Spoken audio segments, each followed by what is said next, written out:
Hello YouTube, I am posting today about a hot topic. It deals with constitutional law and how it applies to our current situation today and the whole pandemic situation. And a lot of people are up in arms because they're alleging that the state governments are possibly infringing on their constitutional rights. So the constitutional rights, first off, are rights that were given to us by our founding fathers in the Constitution. The overarching concepts are right to life, liberty, and the pursuit of happiness. And then they also enumerated certain rights to be specific, dealing with the right to bear arms, free speech, move freely amongst the states, freedom of press, those type of things. And now the question comes, can the states infringe on certain constitutional rights under certain situations? So ultimately the first rule I believe really governs is that our constitutional rights, although very important, are not absolute. It's not unfeathered, which means it can't be applied across the board at all times. So example of that, if you're a felon, you have many states that prohibit people from bearing arms, having a gun. Also, you have situations where, let's say I wanted to verbally harass you and say stuff. Technically, that is free speech, correct? However, it's not protected speech in the Constitution. It doesn't talk about it, but the Supreme Court touched on it.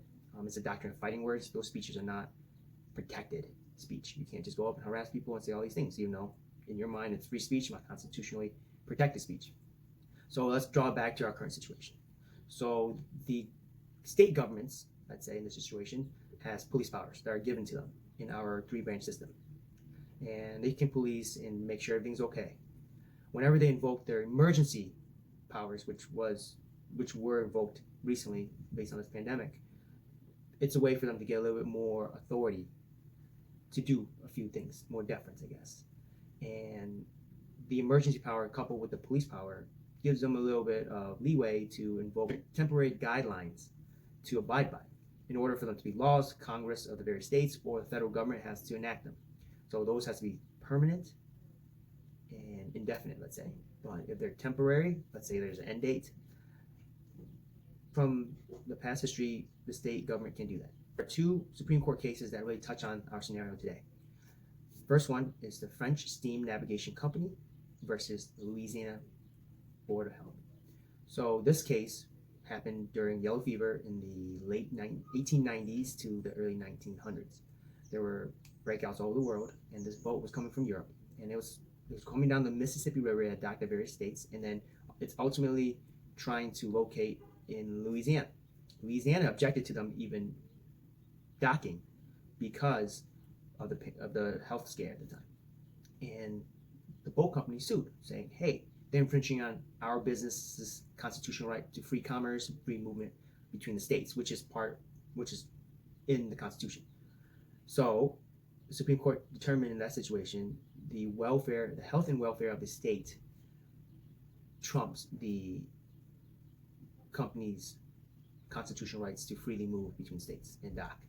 Many people were accusing, the state of being xenophobic because most individuals on there were of Italian immigrant background. But that's a different issue. Realistically, the real crux of the case dealt with, can state Louisiana at that point infringe on the constitutional rights of these individuals as well as the boat company? And the Supreme Court said yes, based on the circumstances. The second one is Jacobson v. Massachusetts. So that one deals with a person, I believe, from Sweden who did not want to have his children vaccinated or himself vaccinated. I can't remember which one it was. It deals with the smallpox vaccine. And at that time, there was health scare with smallpox, and he wanted to invoke his individual freedoms to not be vaccinated. And the Supreme Court ultimately determined that during that situation, the health and welfare of the community overcame this person's individual freedoms.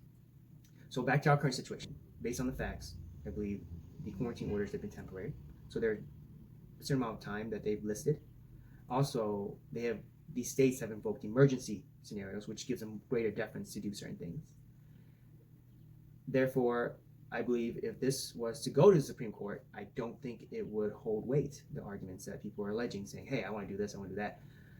I think if it's temporary, it's for the greater health of the community. I believe it's been pretty well litigated in our past that the state can infringe on your constitutional rights in the interim, so long as it's within a very limited scope for a legitimate purpose, a compelling interest. So that's just my take on it. Ultimately, not everyone might agree, but based on the case law I've read, I think it's pretty clear. Hello YouTube, I hope you enjoyed this content that we provide today, and if so, please slam the like button below, and don't forget to subscribe to our channel so you get notification of future content. Also, don't forget to leave a comment or a suggestion below in regards to this video or any other videos that you think you'd like us to do. We will be back with future videos. Thank you very much.